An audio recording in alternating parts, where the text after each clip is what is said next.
Cheerio and tally-ho, no DQ Galaxy. 'Tis I, the General, Jerry Slaughter. With me as always, the Wizard of No DQ, Stephen Osborne. And joining us today, the Birdman of Boston, Owen Finch, for our NXT Party. Everyone. Cheerio. Cheerio, Owen. Cheerio, yeah. Cheerio, Owen. I'm really excited to be on. I never thought in a million years that I would be on NoDQ.com and reviewing NXT UK. I'm really excited about it. All right, awesome. Well, thank you. Well, honestly, none of us thought we would be on No DQ, but you know, sometimes you just get out there and you get on some videos, and this is what we want to do. We want to bring the NXT fans and the No DQ fans on the show and do the review with. Oh, so absolutely. we have got another double episode. The good news about these two episodes for me, we are finally at a new venue.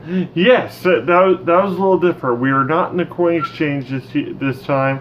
We were actually at the Insomnia Game Festival in Birmingham. So I thought they were both at the Birmingham Festival. I thought only one of them was. they very well may have been, but thinking of both shows were at Birmingham, though. I think they were both in the same spot. It looked like the same arena. It may not have been, but the arenas were at least the arena was really dark. Yes. Like it was not lit very well. Like the ring was lit in maybe the first few rows. So it's hard to tell. Yeah. Yeah. But I did like the fact that they had enough room for a traditional ramp. Starts in the middle, comes down toward the ring. Was it the initial entrance? No, we had an entrance by the Coffee Brothers and Wolfgang. Yeah. That was just awesome looking, and the fact that they didn't have to go to the middle of the screen and pose and then go back and go down the rampway, they just walk straight down. It works so much better, so I like this extra space. It had more of a big match feel to it, or it added that feel to each match, I think. Like the entrance, so with a lot of these wrestling matches, the entrance is just as important as actually, you know, start off of the match, because it's got to have that feel to it. It's got to build that excitement, and I think the ramp and the stage, the way they have it set up that way, actually did that a little bit more. Well, that was actually where we started the show. We started the show at the top of the ramp. Yep.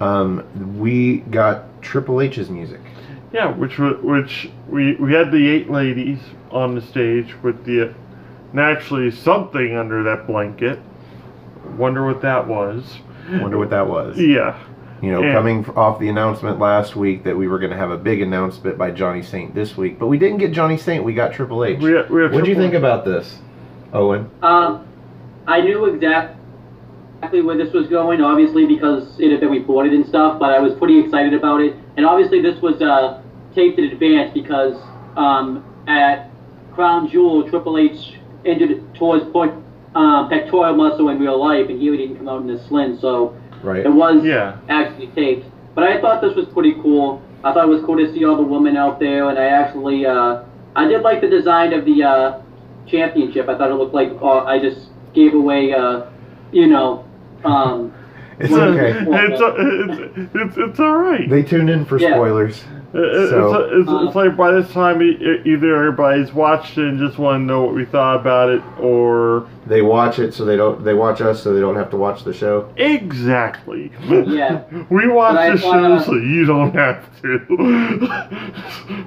But I did like the segment, and I thought it was a really cool segment. I was excited for. I am happy that we finally got the announcement of the NXT UK Women's Title, because that's been kind of a controversial topic, because Evolution, they were supposed to have an NXT UK Women's Title match, but then they scrapped it because this episode hadn't aired yet. But it's really weird too, because I'll just say the person that wins the championship has been appearing with the championship for like at the NXT tapings, and I heard the person had a match on the dog match at Evolution with the title. So it's just very, very weird. It's almost like living in the future. Well, that's the spoiler that we know as well, and we're not going to give that away just yet. We'll follow this tournament that we're going to get. We had 8 women on the stage, and I believe I wrote them all down. Yep. I took a picture too, if you need me to read it that way too. Well, the tournament starts, they say next week, but really it's next episode. Where the hell did I write all that down? I've got quite a bit of notes.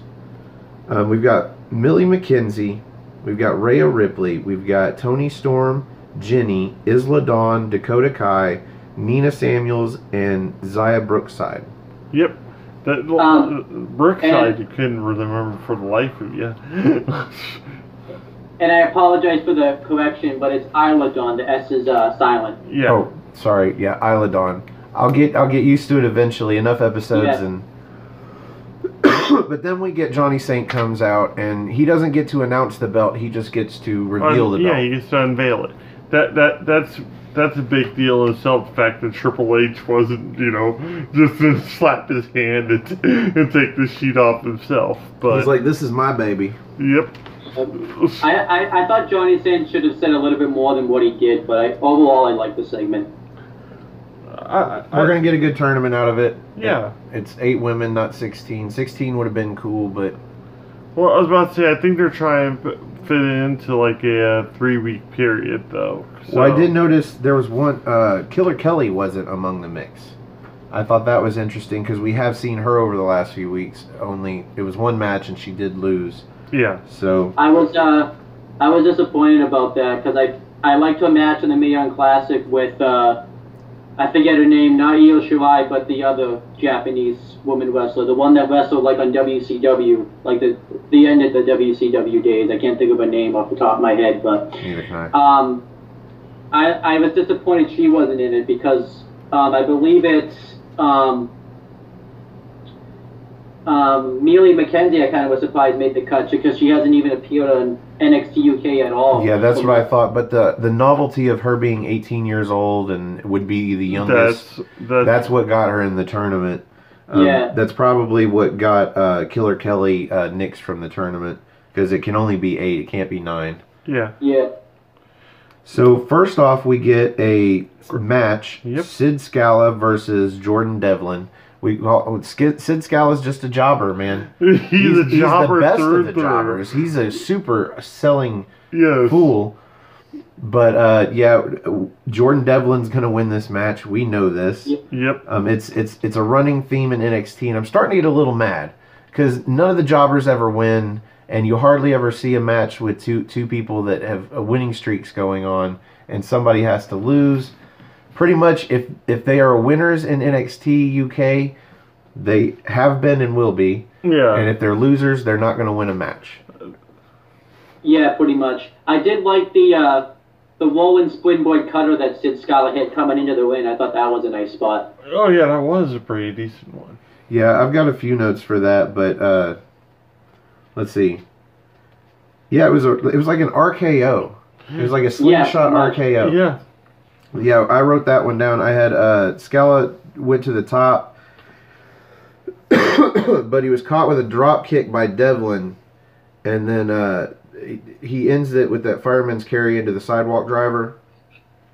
Yeah. And it was a good match. It wasn't great, middle of the road. Well, I liked it also because you always see something a little bit different out of Sid Scala. That's true. Like he either ups his game a little bit or just shows another move. Like the neck breaker that he did halfway through a match. Granted, it didn't put Devlin down, but it was actually impressive enough. You're like, hey, this guy knows, more moves than Cena already. He knows at least 6, it seems. But it's like he's evolving is what he's doing. And I'm hoping it'll eventually lead to one of those huge upsets, which I think is going to happen. It's going to be one of those nights that all the stars are going to align, and he's going to get that one victory. It'll be that match that you were talking about where somebody gets really hyped up and finally actually loses to a jobber. Yeah, and that's... I think it's going to happen fairly soon because we'll get into that later because they do tie into that with the next episode. Yeah, that's true. But I do think Jordan Devlin's improved because I don't think you guys watched the first UK Championship tournament. He was very green in that tournament, and he was pretty green in the second one. I noticed with... Is that an Irish joke?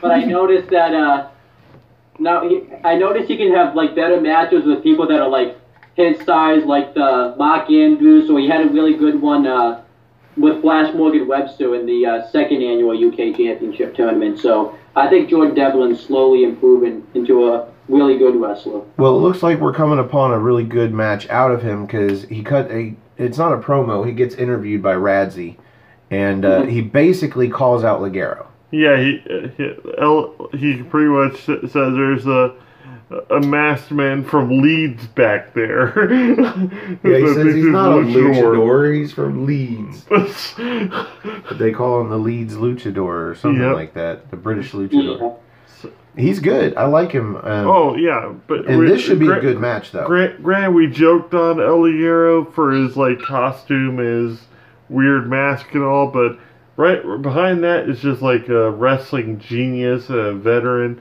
And he's doing some great work in the ring, so that's gonna be an interesting. It's gonna be a great match regardless. Like you said, that's gonna be hopefully the main event, relatively soon. So for one of the shows, one of the 2 shows we get every week. Oh man, I really I can't wait for one show a week where we're just down to reviewing 1 hour. Me too. I was trying to watch these 2 shows, 205 and NXT. And then by the time I was done with 205 Live, I tapped out for the night. I couldn't watch it. I didn't watch NXT till today. So I think it's a lot. So it is a lot. We normally would try to watch the first hour after we do NXT and then do the video. And then the ice was so bad that I had to get him home and get myself home before anything froze. So we skipped that first hour. So tonight it was 2 hours and then the video. And breaking the third wall or fourth wall, we had a bunch of problems getting this video started. Yes, we did. Because there's no internet here, so it's all through the mobile hotspot on my phone, and it's causing my phone to go super slow and cause problems. So I apologize if the video quality ends up being really bad or if the sound's off sync from everything else. We did our best to actually get this video out, and we wanted to get Owen on. This was his time that he could get on. And he was infinitely patient. We almost called him Sir Patience. So, after that, we get into a short promo, not really a promo. It's a video recap, basically, of the first episode of NXT UK with Mustache Mountain telling anybody and everybody to pair up and create tag teams because we want a tag team division that is worth conquering. Yes. So that leads into pretty much three jobbers that we had seen before, and then a new guy. You missed something. There was actually a video package. Yeah, Tyson T-Bone. Finally, our first video package of the night. Everybody gets one. Tyson T-Bone gets one, and he looks badass. Yes, he does. That's the first thing that struck me about him is the fact that, he's got a certain look to him, and he's got the tattoos, and he's got the strength, and he's got the size. I think he's going to do great things, automatically just from the video package, because if NXT does something extremely well, it's video packages. I love their video packages. Now, Owen, did this video package get you hyped for his debut? Well, they say next week, but next episode? Yeah. I was pretty hyped. I don't know if it was the way he was. I couldn't understand what he was saying at first, but then I had to go back and rewatch it. But I had seen Tyson T-Bone wrestle in the first and the second UK Championship tournament, and it didn't, because he was very hit or miss, because he had a match with Wolfgang in the first one, and it was really good, but then he had a match with Jordan Devlin, which wasn't that good. And then I'll get to what I thought about his match on the next episode when we review that. But now, you know what? I thought he looked like a badass.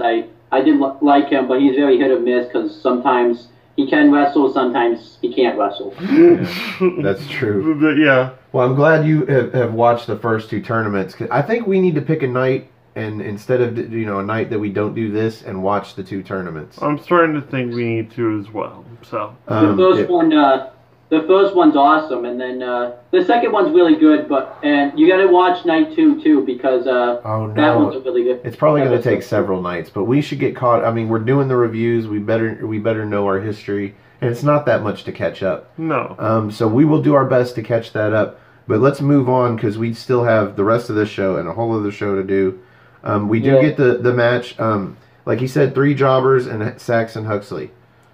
Or 3 people we really haven't seen. We saw Amir Jordan, but he was just a jobber. We've seen Kenny Williams and Amir Jordan before, and we've seen Saxon Huxley. But I do not remember seeing Joseph Connors. Okay. And he's the one that kind of like sticks out in this match in a huge way. I mean, they're naturally bonding together because A, they haven't won, or B, they're wanting to make a splash in NXT UK, and also to take notice for the impending, I guess we can call it now, tag tournament for the first ever NXT UK Tag Championships that we still not have seen. Now, you expressed a problem with what we've seen tonight, I think a week or 2 ago, and I tonight decided to agree with you because they mentioned 3 times at least that we have tag titles in the near future. On the same night that they debuted the women's championship. They're taking away, it's almost like they're taking away the excitement of that belt. They're stealing their thunder. Yes, it's like, let the ladies have their time to shine for a little while, you know? Get this belt out of the way before you bring another one in. Let them have 1 episode, yes. 2 maybe, and then start talking about, like, just have these matches. Just have the matches, and then from there we can go, and you guys can talk about all the tag team title things you want.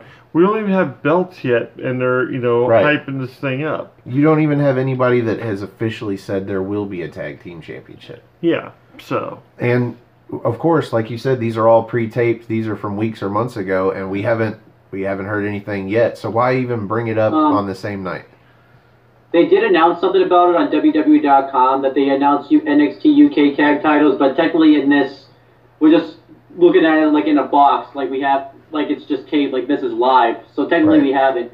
I do agree with that, but at the same time, you do need to start getting tag teams together because I don't want to see like a bunch of tag teams thrown into the tournament. Well, yeah, but you could do that without mentioning the impending titles. Yes, like and then you have like these guys who fancy themselves as tag teams, more or less wrestling in more singles matches than anything else, which I think is kind of weird because you would think if they're trying to hype a whole tag team tournament, they'd be in more tag team matches. But this match, great tag match actually. I wasn't expecting much, but we had more of Amir Jordan dancing, doing his weird dancing elf, dancing elf India stuff, and Saxon Huxley and Joseph Connors actually look really cool as a tandem, I think. Yeah, they look like a team, and they function pretty well as a heel team, I would say. Yeah. But the standouts were Kenny Williams on the face team and Joseph Connors on the heel team. Oh yeah, well, let's go ahead and get into Kenny Williams first. Oh yeah, because the classic move that blew us away the first time blew us away again because he changed it up. He changed it up, yes. He did the whole skin the cat thing. Well, the cannonball kick to the outside, holding on to the top rope, skinning the cat. But instead of running back to the ropes and coming back for the suicide dive, he does the suicide dive to the other guy on the other side. Yeah, and it was fun. That was a fun spot in the match, and that's some of the I'm gonna say limited offense that they got in on their end, because towards the end there, Joseph Connor took over. He got his own version of a hot tag because he just took over and finished the match. He just off a hot tag went in and did this running.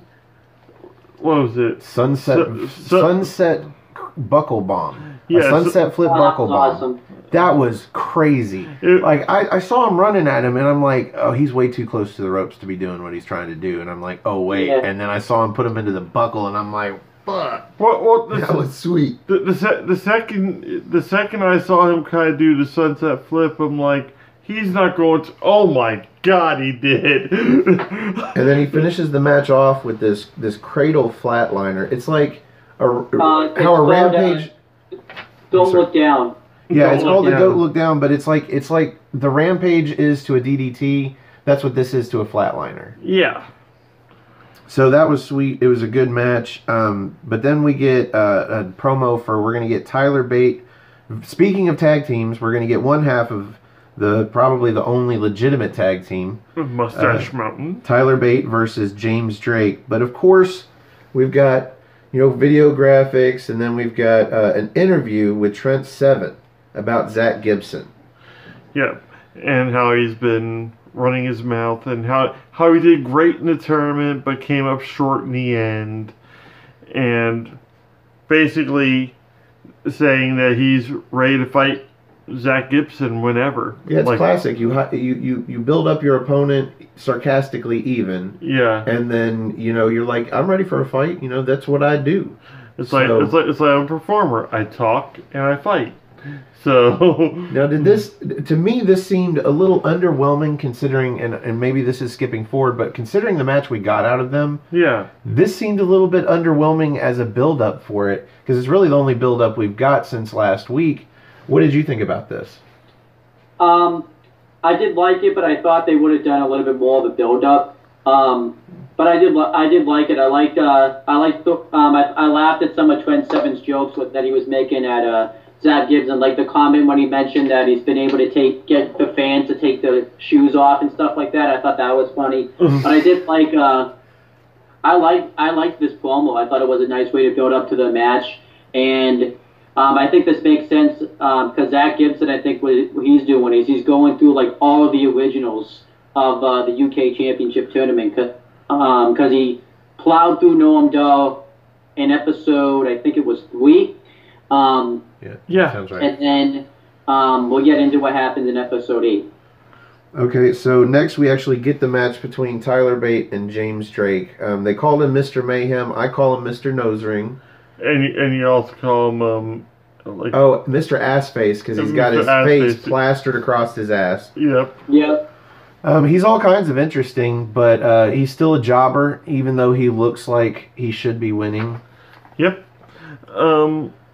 Naturally, with him, it's grit your teeth. Grit your teeth is one of the greatest looking drop kicks I think I've seen come out of anybody, because it's just so vicious. Yeah, it sounds it too. He slaps well. He slaps. I haven't heard a leg slap that well since like Test. Or Tajiri. Tajiri did some great ones too. But Test when he did the last one I remember is the one that Daniel Bryan's done some like sick ones into the corner too. Oh yes. Well, his have been a little muted as of late because he drops into the ropes now, so he doesn't risk landing on his head. Yeah. But some of his, especially the last one that he would do before going into a different moveset. But this was that was the only note that I had for Drake. Yeah. Like everything else was Tyler Bate. The rest of the match was Tyler Bate. Tyler Bate won the match. He tried to keep Tyler Bate grounded. He did try a lot of different wear down submission holds and everything, and that just wasn't working because Tyler's good at the reversals and everything like that. Well, I think he managed to get some heel heat in the match itself, but the match really did not make James Drake look good. It was there to make Tyler Bate look good. I mean, from the point where he goes for a fake right and then clocks him with a left knockout. I mean, it's just the whole match was there to make Bate look good. He gets this wicked backdrop driver for a near fall, and then he ends the match with what we call the Peter Pan springboard. Yeah, into the clothesline, and then the Tyler Driver 97. Yeah. It was pretty much, we're going to say it was a textbook Tyler Bate match. Yeah, but if you didn't know he was going to win, you're stupid. Yeah, he yeah, I liked it. And I also like his kip up. Going back to the tag match too, Kenny Williams also when 205 Live, when they go into the UK, will do like a crossover episodes with the NXT UK talent. And Kenny Williams was on one of those episodes, so I had seen him wrestle before. And then Joseph Connors actually was in the first and second UK Championship tournament. He looked he lost the first round in the second one, and then the first one he made it pretty far in that one. And then as for and James Drake has also been on 205 Live. He was in a 6-man tag team match in like the main event. But I really liked this match. I thought it was a nice showcase for Tyler Bate, and that it was. Yeah, I liked it. Tyler Bate too. Like, I'm just instantly glued to the screen anytime I see Tyler Bate and Pete Dunne just have a wrestling match. I feel that way about Pete Dunne. I don't know so much about Tyler Bate. Tyler Bate kind of, I don't know, he turns me off a little bit just because he's a little bit too aware of how good he is. Yeah. Or how good he thinks he is. Well, he's got that prima donna thing to him, and I think that's part of his character. So. Well, one match you gotta watch is NXT TakeOver Chicago, the first one. His match with Pete Dunne when Dunne won the UK Championship from him, because that. I think I did see that match, but I don't remember it. Yeah, that's the match when that was the best WWE match of that year in 2017, and he really is as good as he say he is. I think he's awesome. So after this is a odd sight on any WWE program. To basically get the WWE Network's version of commercials, I think it hyped either the network or maybe it hyped the next pay-per-view or whatever, and then it did a graphic reminding you about the Women's Championship tournament next week, but then right into another match. Yeah. No video packages, no interviews. Nope. No promos in the ring, right into the main event of the night.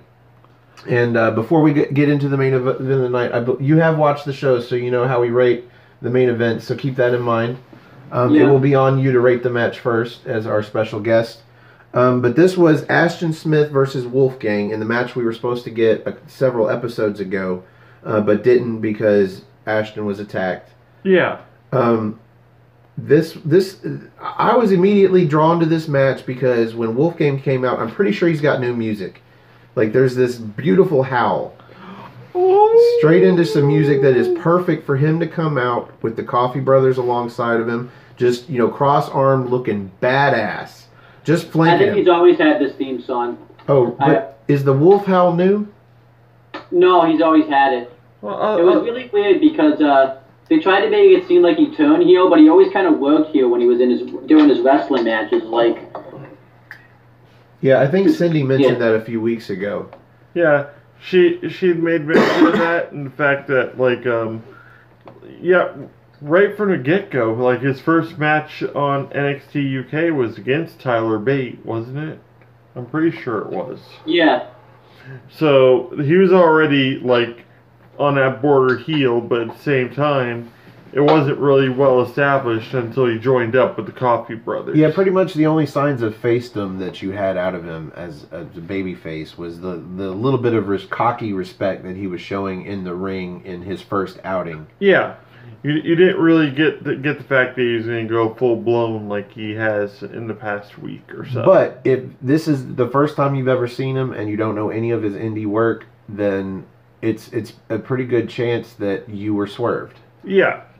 So, I like this match. I think this match, as good as Ashton Smith looks like he's going to be, because he was a tremendous, I guess, high flyer. Yeah. Fancy acrobatics and shit. But Wolfgang just looks fucking awesome. Yes. He looks like the leader of this group. I mean, the Coffee Brothers really didn't have to get involved, even though they were there. That's something that kind of threw me off for the match, was the fact that you had the Coffee Brothers there, but there was limited to no interference whatsoever out of it. They were just there, and it was turned into an incredible match with two very conflicting styles. Yeah, but Wolfgang shows not only his experience. He counters. Ashton comes off of the top rope. I don't know what he was going for, but he gets countered into this gut buster. Yes. This backstabber style gut buster. Yep. But then just the power, where Wolfgang pulls him.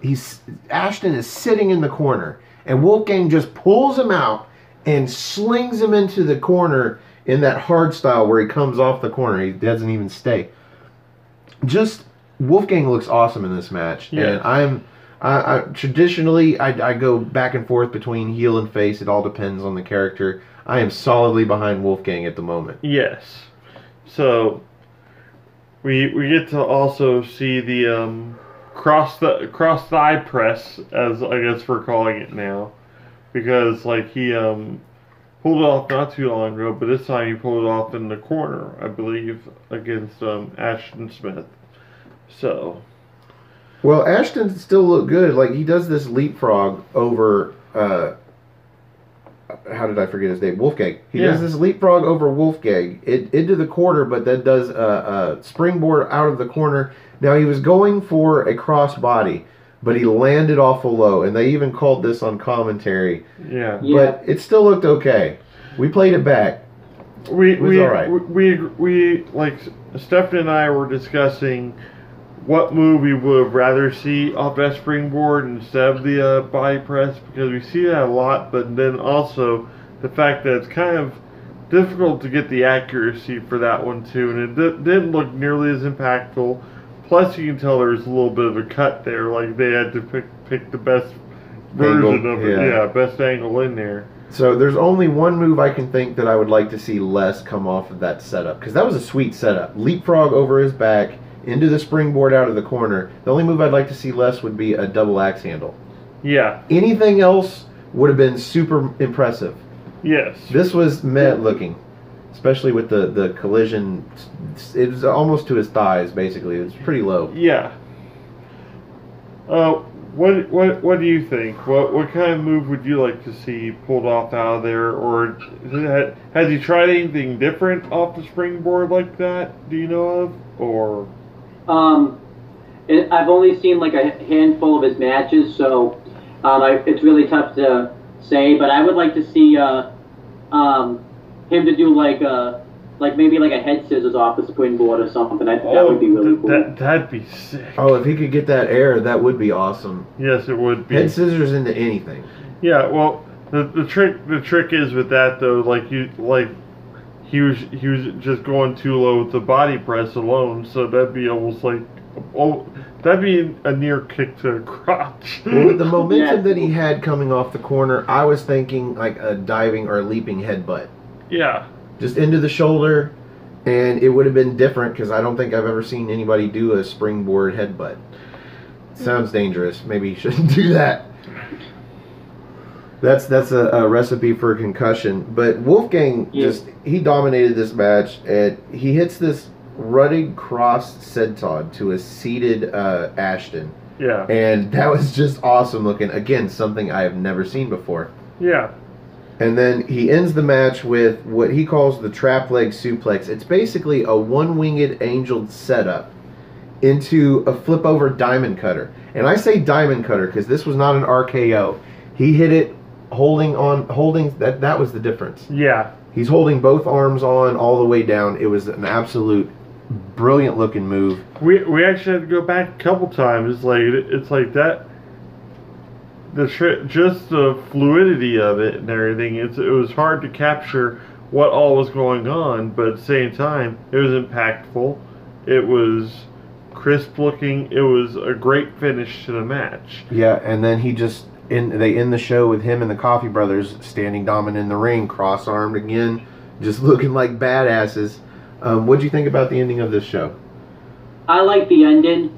And I like the finish because that was the first time he had hit that finisher, because before he would his finisher was the Swanton Bomb. But I guess since he's full-blown here now, it makes sense to change his finish. And I like the finish of the match. I thought it was really good. It kind of came out of nowhere, too, because I didn't expect it. And I kind of like it when matches kind of end in a way where you would see them with moves you wouldn't normally see them pin sometimes. So I liked it.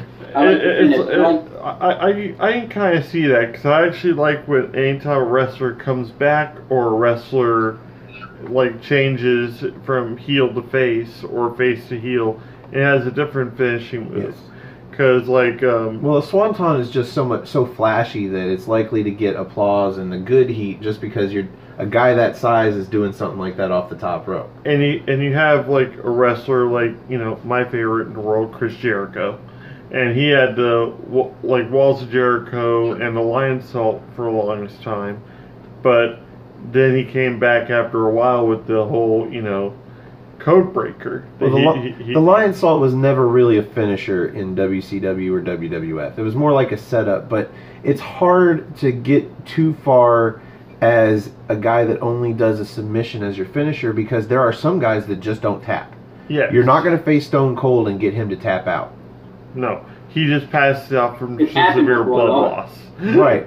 So the code breaker was genius, and it was a move that I had never seen before. I'm sure it was done previously, and you can probably tell me everybody that did it. No, he from what I gather, he actually it's one of those moves that you don't really see very often. Probably he probably picked it up in Mexico or Germany somewhere down the line at some point, but at the same time, it hadn't really been done on WWE television. And you didn't really that's for sure.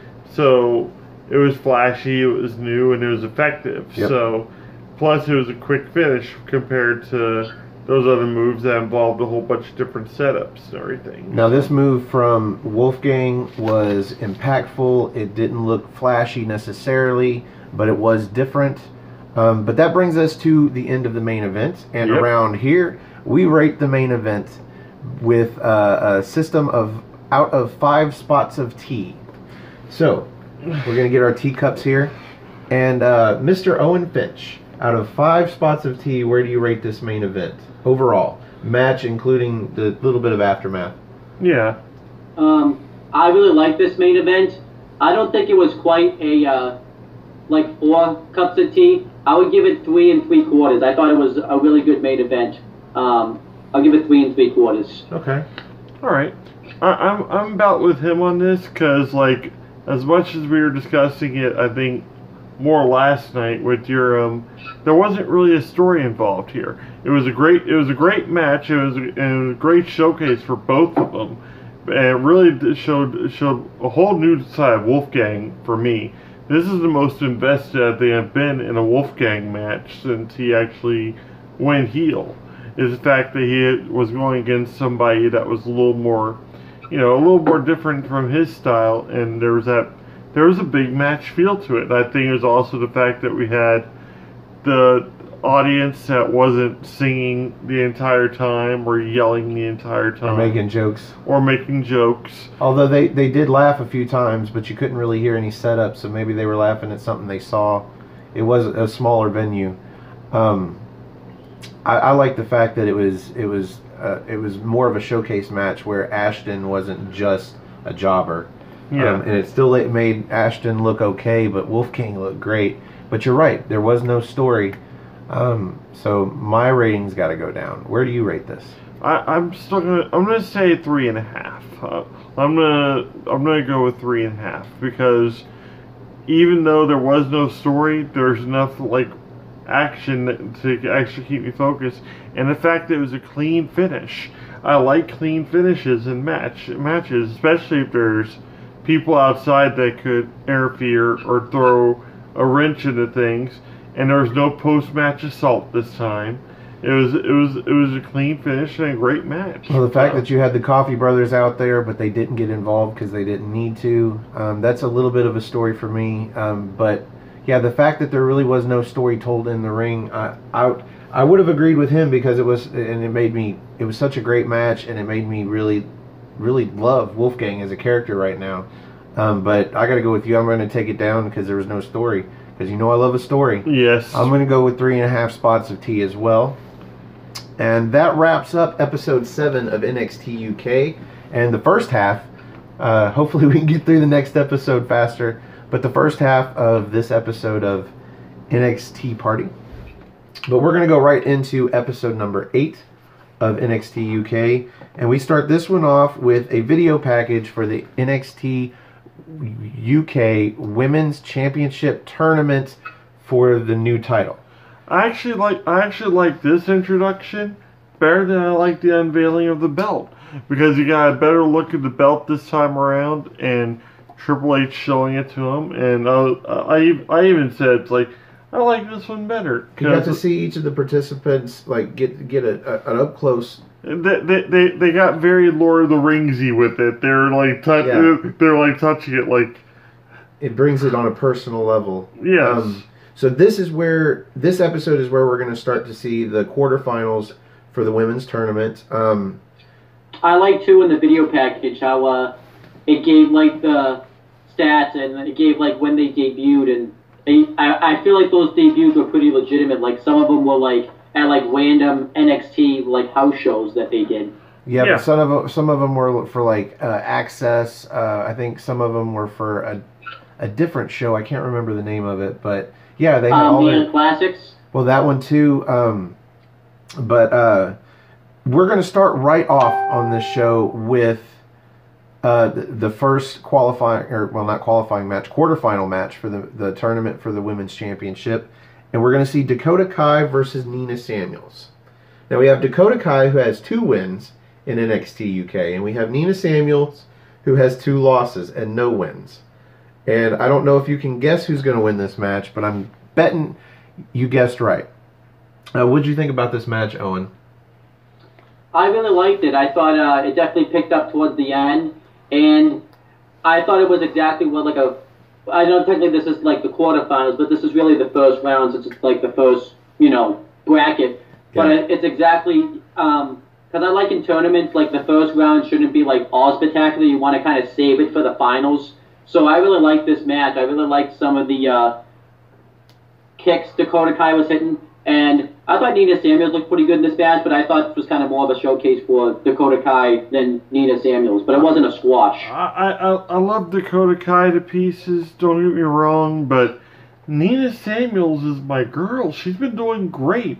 She's pretty much been the Sid Scala of the women's division. She's a jobber, but she looks great in the process. I think the first half of this match showcased her. Yes, Samuels looked great. She looked super powerful. Oh yeah, especially with that gory special. Yeah. Or because gory special. Yeah, I hadn't seen that in so long, and I was glad to see that. I was hoping she would turn it into a Widow's Peak.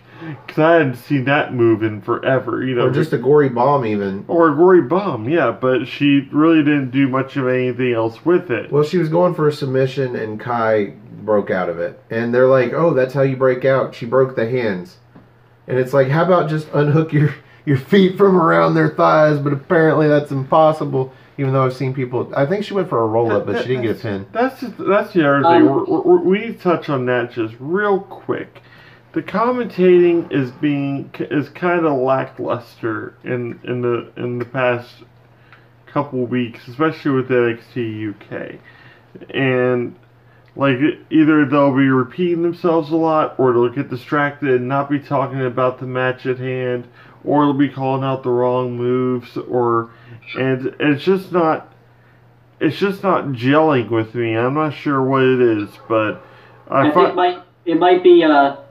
The problem is that I think the commentary is clearly, obviously, these were taped, and you can clearly see that the commentators aren't there because these were house shows. So because of the green screen. Well, that tells you that the commentators should be even more on it. But there were times where just their bad commentating just turned me off. Yeah. And both of them had it over the last 2 weeks. The last 2 episodes. The first episode, Vic Joseph was just like, "Oh, come on, brother. There's got to be a million people better than you." But then the second episode... It was Nigel. Yeah, Nigel McGuinness was just like... Just so many different... And it's weird because it was also the episode that I really saw him come out as the heel commentator that he was. But at the same time, it was like... He was making... I don't know if it was just bad off comments, like stuff that wasn't actually... I can't remember. I just remember that it pissed me off a little bit. And I was like, can we just mute this?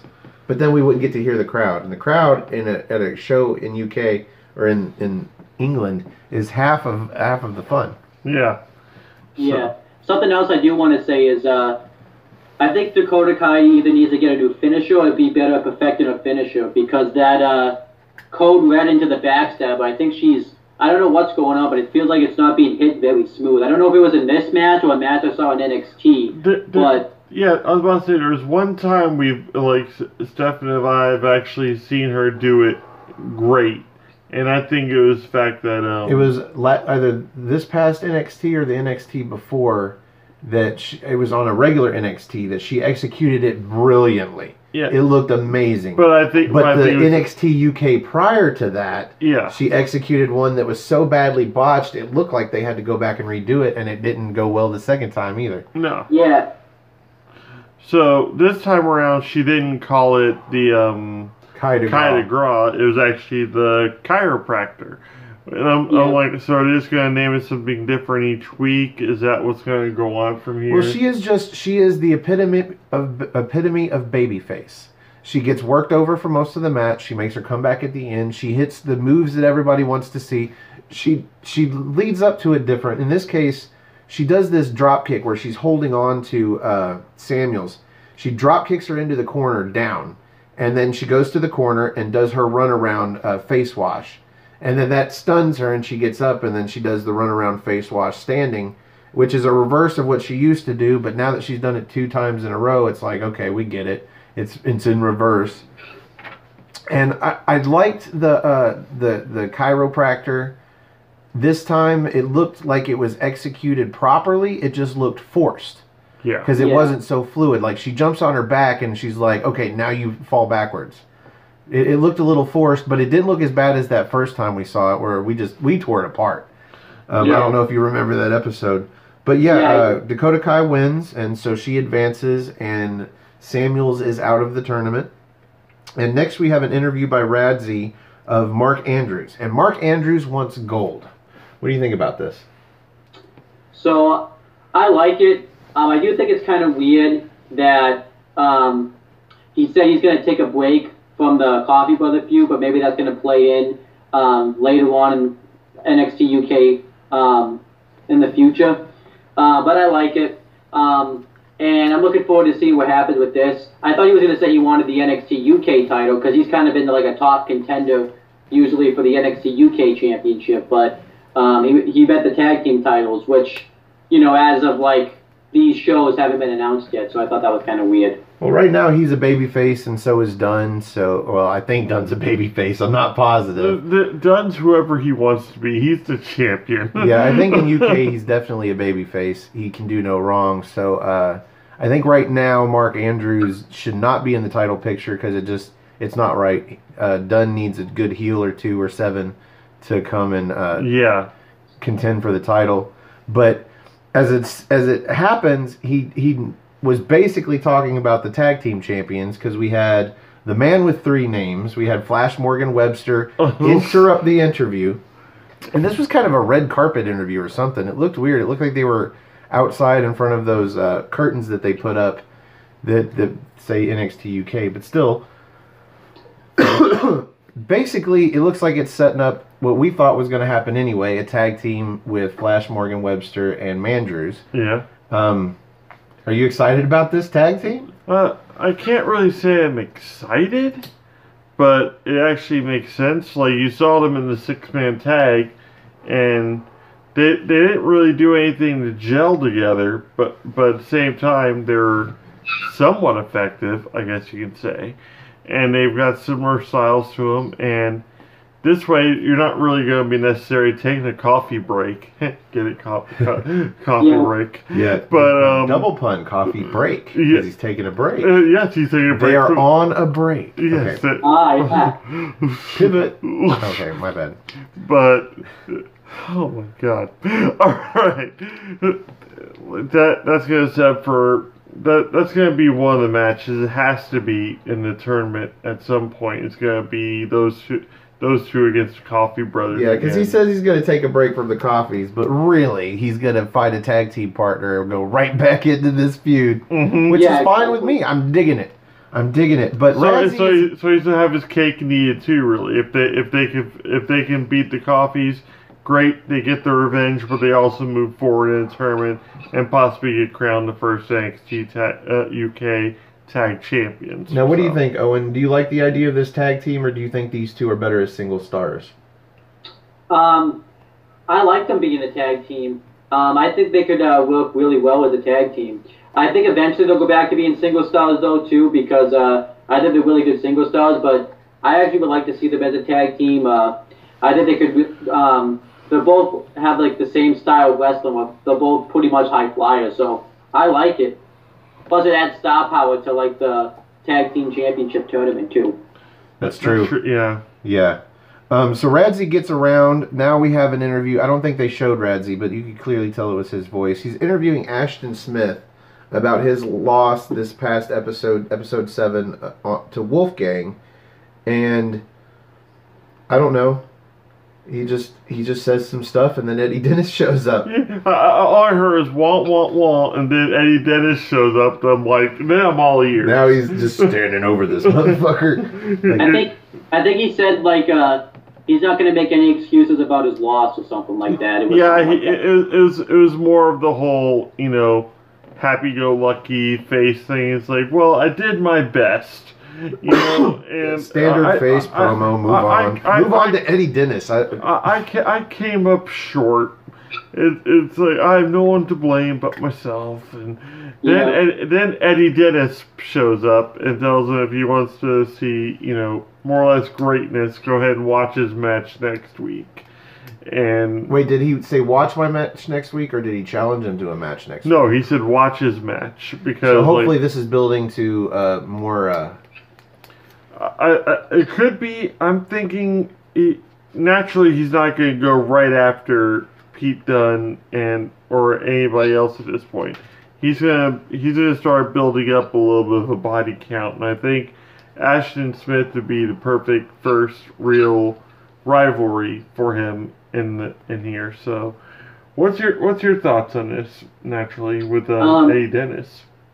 I like this because this gives him like a nice feud to be in. I think what's going to happen with Eddie Dennis eventually is in his video package he mentioned Mark Andrews and Pete Dunne. I think he's going to feud with Mark Andrews first, just because they talked about how like they have a lifelong friendship, and they actually, I did like a little research. They actually have like a little bit of history together in Progress Pro Wrestling, where they had matches there before too. So yeah, I think I'm pretty excited about that. And I gotta say, Eddie Dennis too. Like when I saw him in the video package, he was a lot taller and like bigger than I thought he was gonna be. Like he looked. That was me too. I was like tailored suits. Yes. He was the youngest principal at a prestigious college. Not a college. It was some sort of school. Yeah. And a private school. That's what they call it. Yeah, private school. It's got to be the tailored suits. Most tall guys look tall in regular videos because their suit jackets come up halfway up their forearms, and then their shirts are just barely at their wrists, and nobody can see what I'm doing. But yeah, probably the tailored suits. So he doesn't look super tall in videos, but then he gets in the ring with these guys, and he's got to be the tallest guy in NXT UK right now. Yeah, he's tall, he's lanky, but he's got the power and everything to him. And he tells Ashton, "Go ahead and watch my match next week." And so they're gonna feed him another jobber, but then prep him for an actual feud match with Ashton. I think so. Even though Ashton's kind of a jobber too. Yeah. So we'll see where that goes. But up next we get another of the jobber of all jobbers. I called him Jobber Jake because his last name is incredibly hard to pronounce. We had to pause it to write down the whole thing. I'm going to give it my best shot. Constantinu. I think that was it. Yeah. He gets to play jobber to the debut of Tyson Tebow. The debut. And I wonder if Matt Riddle watches your show, by the way, because he said that on NXT this week. Yes, we mentioned that last night. Yeah, that was awesome, and he thought maybe he watched, and so I sincerely apologized for forgetting his name a few weeks ago. But yeah, that was fun. Or maybe he's done it all along and we didn't know. If he's watching, thank you for tuning in and everything, and that was just an honor. I guess. Absolutely, but I don't want to jump to conclusions. It's probably a fairly typical joke sometimes for the word debut. But the fact that he's in NXT and the fact that you used that joke probably well before he would have taped that interview is fun to imagine. But off to the just squash match for Tyson T-Bone. He looked amazing as he was supposed to based on the video package that he got. His entrance alone, very meat and potatoes, just coming out looking badass, and just smiling and laughing all the way down the ramp. Like, it's like, you're gonna get your ass kicked, you're gonna lose. This is gonna be hilarious. They're selling this guy on the commentary team as he's coming out, talking about he's got tattoos all over his body, but foremost, he's got the Virgin Mary on his right fist, on his hand, as an apology for every punch that he delivers. I thought that was fun. They also mentioned that he was trained by Killer Kowalski, which I know he liked. Well, of course, because, like, you know, Triple H was trained by Killer Kowalski as well, and a whole bunch of other people, but, like, Triple H alone said, you know, that says a lot right there. So, but... This was a squash match. Yeah. You know, he comes off, and by he, I mean Jobber Jake. Jobber Jake comes off the ropes and gets clocked. Yes. With a short arm, I call it a short arm right hand. Right hook almost, a really tight right hook. Just clocked. Then he picks him up, and he short arm clotheslines the shit out of him. Just folds him over, and then pins him. Yeah. I mean, this was a squash match. Yeah, like that punch that that they were talking about, or the Virgin Mary punch, more or less. It sent him on Dream Street. He was damn near Sin Indian style in midair. I would have rather see that be the finisher than him pick him up for the short arm clothesline, but it was a devastating clothesline. Yes. Did you enjoy this match as short as it was? I actually did not. I thought I didn't think Tyson T-Bone looked very impressive. I thought his moves didn't really look very impactful, and I still think he looked very green. I didn't really. I mean, I was all right with the squash, but I just didn't think he looked. I thought like he would have hit like a lot more impactful. You would have liked seeing more about him in like his debut at least, but. Yeah. I have to say, if I wasn't watching the match with this guy, with the General, then I would probably have agreed with you. But when he started talking about him being trained by Killer Kowalski and what kind of match that he expected to see out of him, it was exactly the match that I saw out of him. He's really basic. He's meat and potatoes, as he likes to say. And he looked powerful with all of his meat and potato moves. He looked like he's just going to beat you down with simple stuff because he doesn't need anything more. And then he's going to finish you off with a punch and a clothesline, and he's going to win. He's just super powerful. I think it made him look good in that respect. He didn't need any flash. He didn't need anything special. He just beat him up and pinned him. Yeah. So this ends up being the first of dueling jobber matches. Because as he gets done and he cuts a promo that's really short, just basically saying, this is the best you can give me. That was pathetic. You know, he calls Jobber Jake a joke. Well, here's the thing with that. Like, he did that effectively, as did Eddie Dennis a couple weeks ago. But that was also mid-match. He just screamed, yeah, 10 that was years. off mic. It's like, 10 years. This is what you give me? This? You know, so... Well, he cuts this promo and goes to leave, but then this is where it becomes dueling jobber matches. Because he's already saying, like, he doesn't feel challenged. So naturally... Out comes the challenge. Yeah, I was about to say, they did something I haven't seen yet, which is roll right into the next match. It's like, he's not even all the way up the ramp. Yeah, it's for the purposes of crossing paths, because you get the stare down between the two behemoths, and by behemoths we mean Mastiff comes out. Yes. Dave Mastiff, because he's about to have a match. We knew this before, we didn't mention it, it was just a graphic. So we're getting into the Dave Mastiff match, but there's that stare down, and Mastiff is like, oh, that was great, that was nothing. Well, just watch this. Yeah. But we get him to watch it. T-Bone stays. He goes to the top of the ramp, goes to the corner, and he waits to watch the match. And at first, I thought he was going to attack the opponent, whoever it might be. Turns out it was a guy by the name of Dan Maloney, spelled like baloney almost, or sounds like baloney. Yeah. Not spelled by baloney is spelled extremely weird. Yeah. The word baloney, but we will get into that.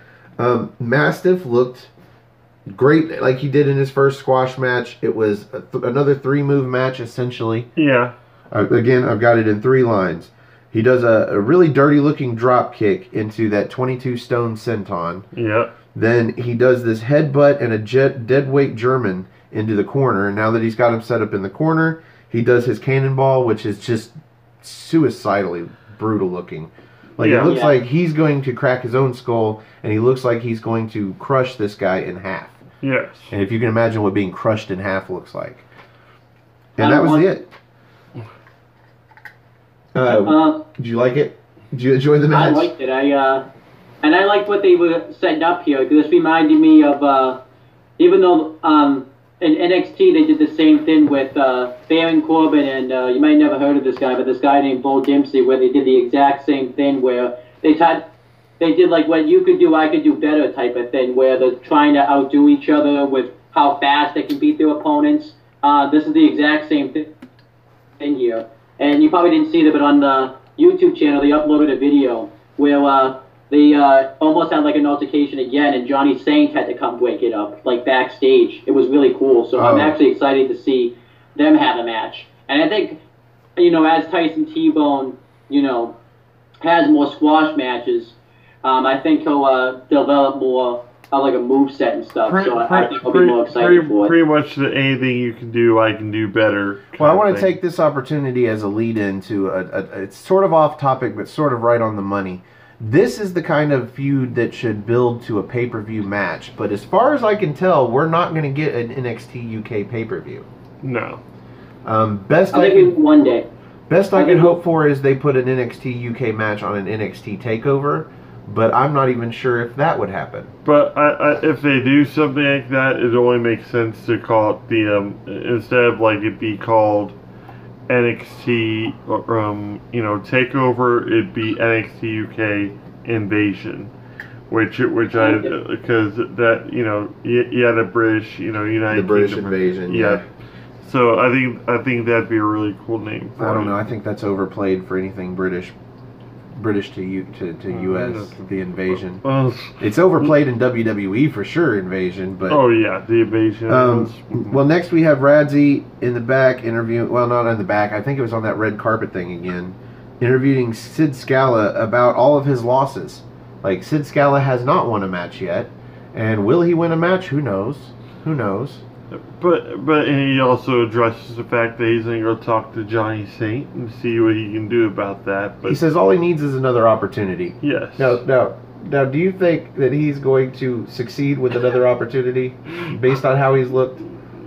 Probably not. I think it's going to be an underdog storyline where he'll keep getting opportunity after opportunity, and then, like you guys have been saying, he's going to catch somebody off like a victory, like a surprise win. And I like this because even the jobbers get like a storyline. I think it's kind of cool. You never really see a jobber. The biggest like example I can think of is, and I can't think of his name at the moment, but he was a jobber like in the early 90s of WWF. Barry Horowitz. Barry Horowitz, because he beat Skip Chris Candido in like a match, and that just threw everybody, and that's where we get Horowitz wins. Horowitz wins. I think the last time that I really saw jobber and lower card storylines flourish was when we had the Hardcore Championship belt. Yeah. That was because it was a title, so they built loose storylines, but storylines, and oftentimes they were multiple feuds going on with the same people, and I enjoyed some of those, as little sense as they made. And as bad as some of them were. But at least they were storylines for the undercard. In this case, I agree with you. One we didn't say is James Ellsworth. Because he was a jobber originally, and he was just, and he beat AJ Styles 3 times, apparently. Quick question, though, and this is aimed to either one of you. If Sid Scala does pull off the... upset, who do you think it should be up against? If it's gonna be naturally a heel. Yeah, that's what makes this hard. But there's so many great heels that, like, it's one of these things where it's like, who would he pull off the victory against, or who'd you like? James Drake. James Drake, that'd be a really cool one. No, because he's not established enough. I'm trying to look through my notes for a good name. You know who mine would be? Eddie Dennis. And this is why. Because, like, if maybe he gets to, like, he's about to enter a feud with Mandrew, or Pete Dunne or something. He gets distracted at the top of the ramp or something. Turns around, gets schoolboyed by Sid Scala. Sid Scala gets the pin, and crowd just goes apeshit. Eddie Dennis has even more fire and even more chips falling off him than anything else, and that I think that would just be insane. I would go with Zach Gibson. Oh, Zach Gibson would be good. Because think about the heat that he gets in a bad way, and transfer that to the underdog Sid Scala that gets the babyface win over such a bad guy. Again, I say every week the crowd hates Gibson because of who he is. Yes, thank you. It's not because they hate his character; they hate him. I don't know what he did to them. The funny thing about that guy. Zach Gibson too was when I saw him originally come out in the UK Championship tournament this year, the one that he won.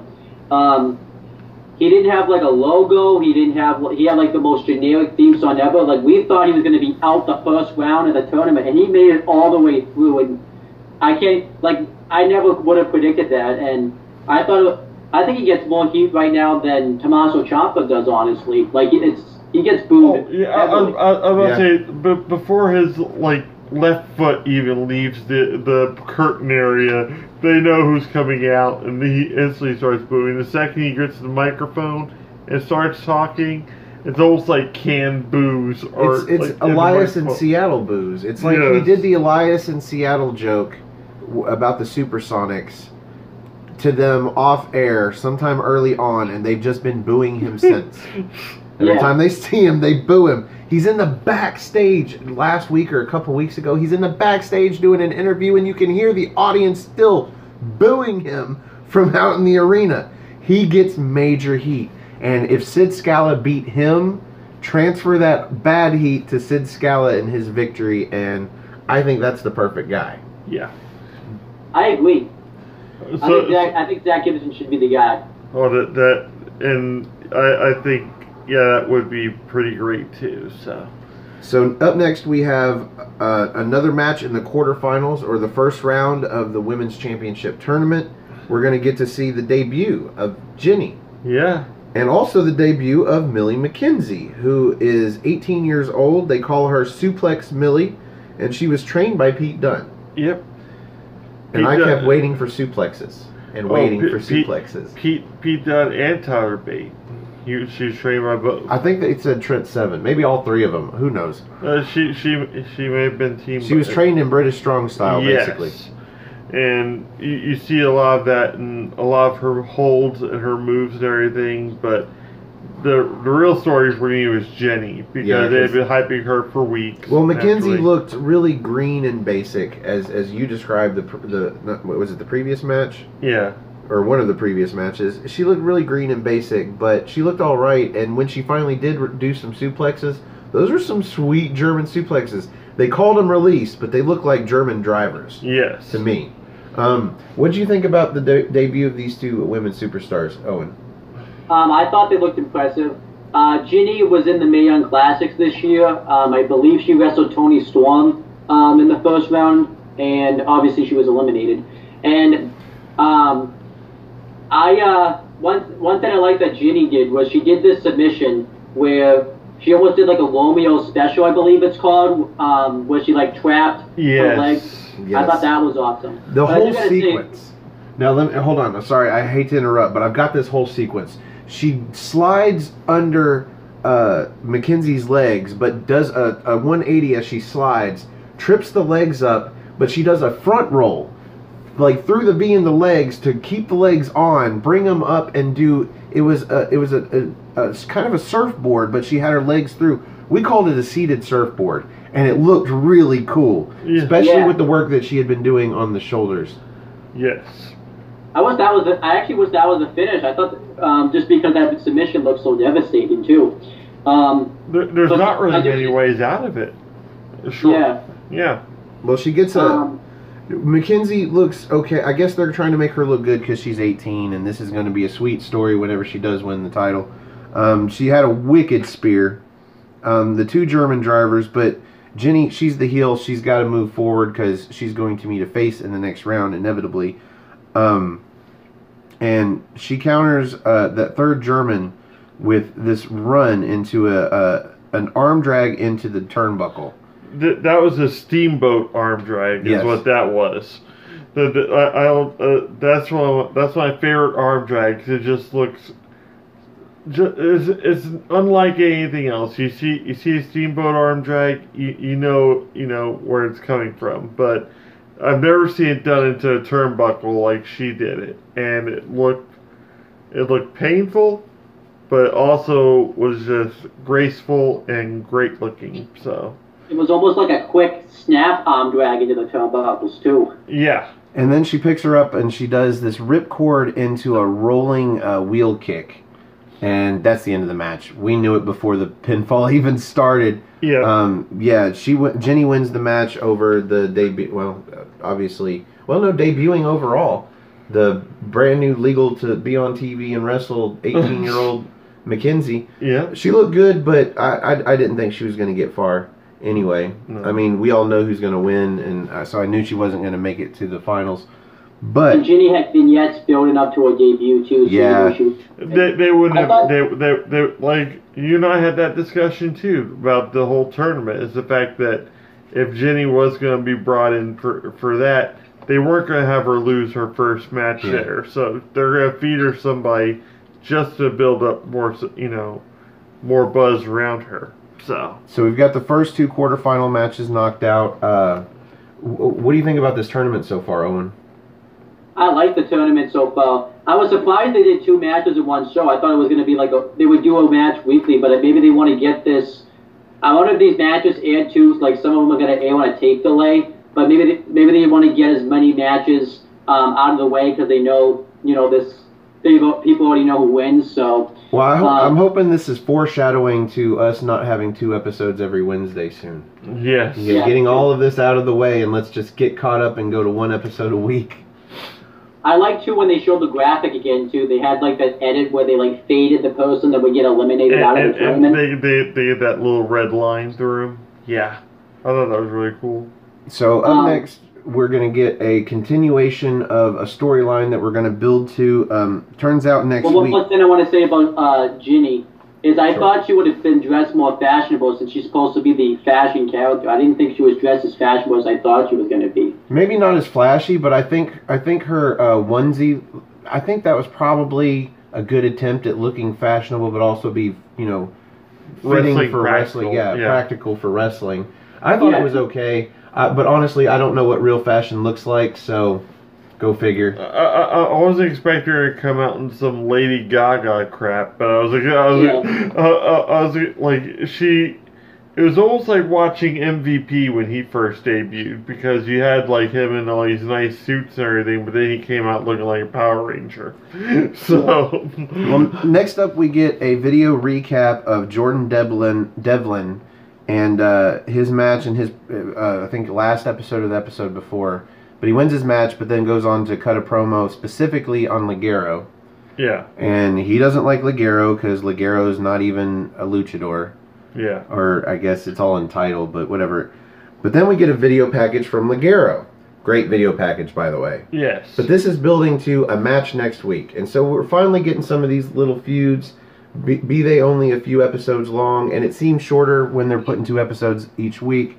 But I'm enjoying this. I think Ligero looks awesome, even though he does look like that in human form with horns.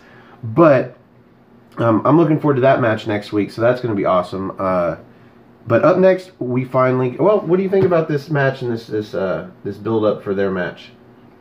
I'm excited about the build-up. Well, I'm excited about the match. I think the match was a little rushed. I think they should have waited maybe like another week or so. Like have Ligero do like an actual promo on, I almost said Finn Balor, but Jordan Devlin.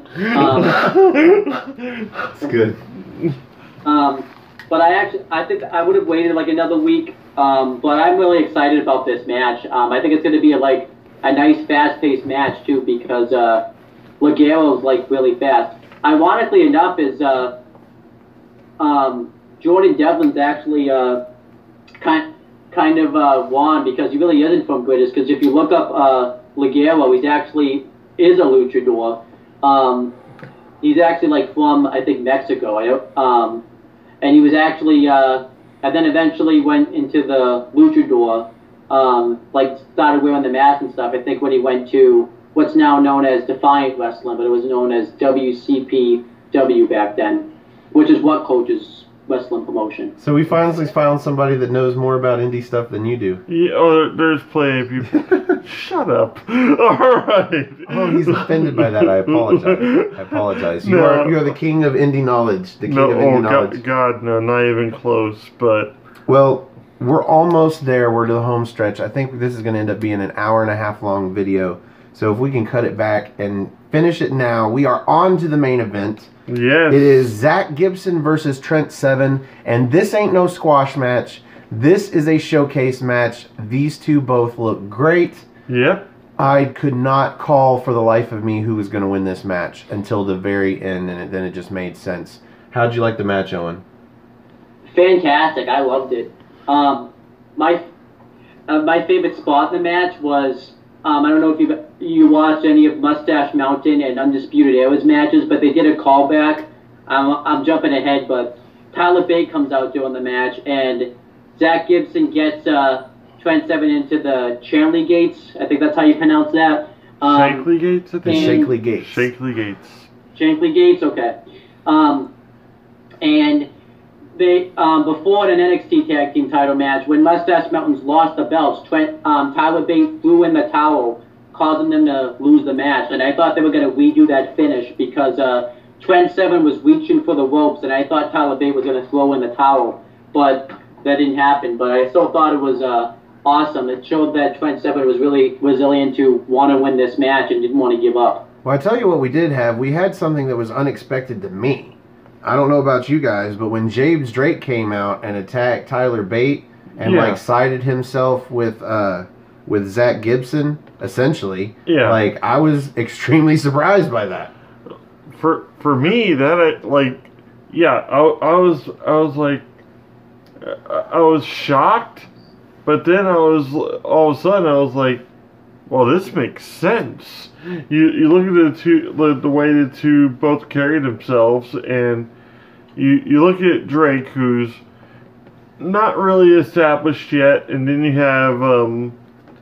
you have Gibson, who's undoubtedly the most hated man, and I don't know if it's just like the NXT UK or just the United Kingdom in general. Probably both. Yes. Like they hate him. Yes, but if he's hitching his wagon to him, that's another great tag team that we can look forward to in that tournament. Naturally. Well, speaking of tag teams, after we get this causes the win. Yeah. He comes down, and I can't remember. Oh, it was such a blur at the end. But he attacks Bate, and then he helps Gibson win. I think he grabs his arm during a roll-up pin. Yes. And gives him the leverage to keep it for a 3, and then immediately pulls him out of the ring. Yes. And they make clever finish. Yeah, and then they make their way back up the ramp, only for Mustache Mountain to get attacked by the Coffee Brothers. Speaking of tag teams, the Coffee Brothers. Yep. So now they're really, really driving home about this whole tag team. Well, this faction with them and Wolfgang. Yes. Because as you pointed out to me, this show ended this episode the same way it did last episode, with Wolfgang and the Coffee Brothers standing tall in the ring. Yes. And I'm starting to think we're going to be seeing a lot more of that. It wouldn't shock me if they go all the way in this tournament that hasn't even been established for tag belts we have not seen yet. And I'm thinking that they're going to institute that whole Freebird rule with the belts with them, and maybe, and that way that either Coffee Brother can team with Wolfgang or they can team together. Either way, but it's actually building towards it. But at the same time, this is all great program and all, but this is also coming out, like, this is also supposed to be another night that's supposed to be shining more on the whole women's tournament. And I'm not trying to take anything away from the guys and all, but geez. I don't think they made too much mention during this episode of the foreseeable tag team championships. So. Yeah, but it's, you know it's in the back of people's minds, too. But at the same time, 2 of the matches we had on the show were the quarterfinal matches for the women's tournament, so yes. They wouldn't mention them then anyway. Yeah. But that brings us to the end of the main event. Yep. And around here we do main events by the spot of tea. Out of 5 spots of tea. Well, first of all, do you have any final thoughts on this match? Yeah. So, one final thing they did another video on YouTube where the Coffee Brothers and Wolfgang attacked Mustache Mountain again, and they actually teased that they're going to do Wolfgang and the Coffee Brothers versus the British Invasion. You know, I don't think that's the name of the team, but it's Pete Dunne, Tyler Bate, and Trent Seven. I think they call them British Strong Style. Yeah. British Strong Style.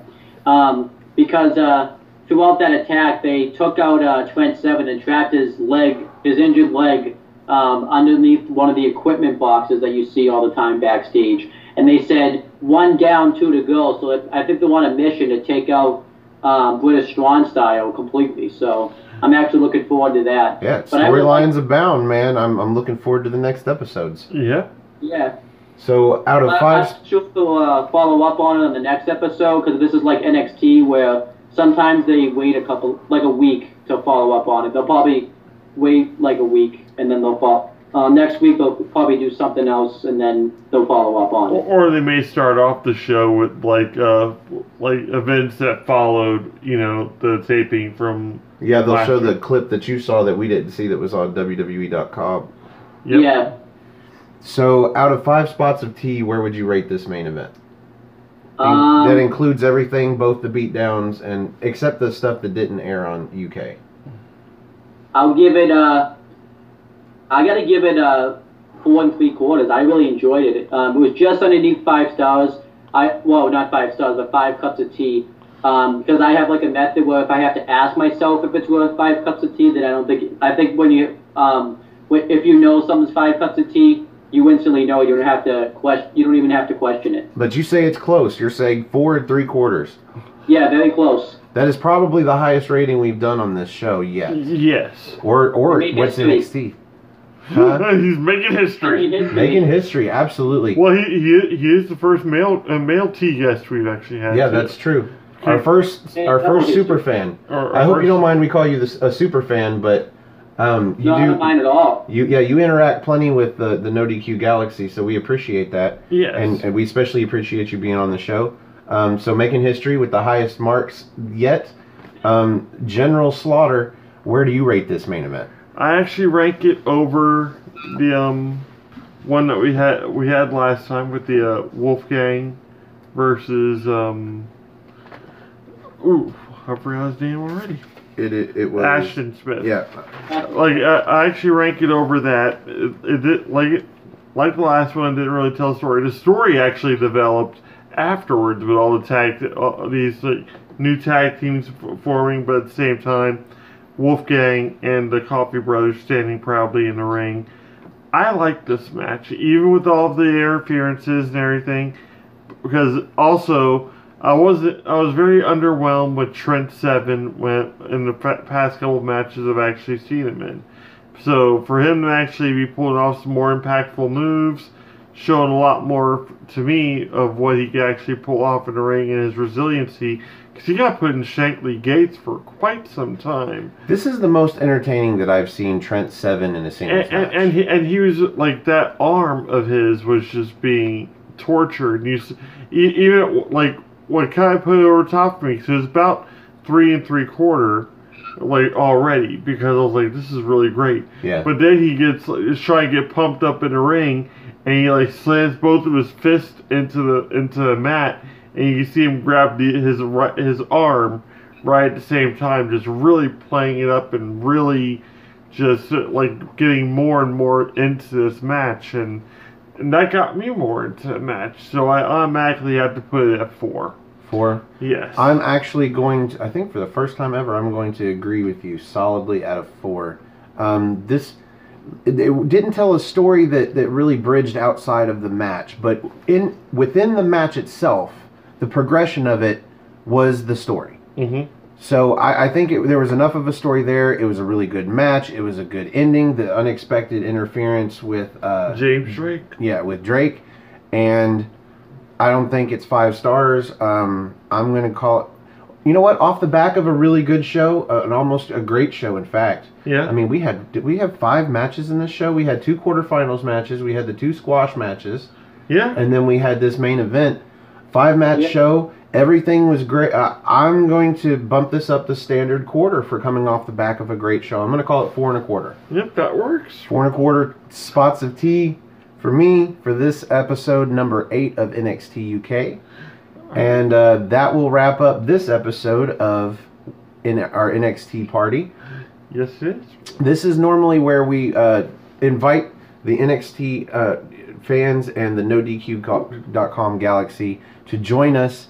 Currently, we don't have a guest for next week. If you are available on Thursday night, let's say around 1 o'clock or 2 o'clock a.m. on Eastern Time, that's 11 o'clock to 12 or 10 o'clock to 11 o'clock, I think, on Pacific Time. If you're available at those hours, I know they're really weird, but it's our work hours. Sorry about that, guys. We'd love to have you on the show. If you're available again next week and nobody else is, if you'd like to be on the show and can, we would love to have you. This was great. I really am impressed by your knowledge of indie wrestling. Yes. Thank you. So I want to give you the opportunity to plug whatever you have to plug.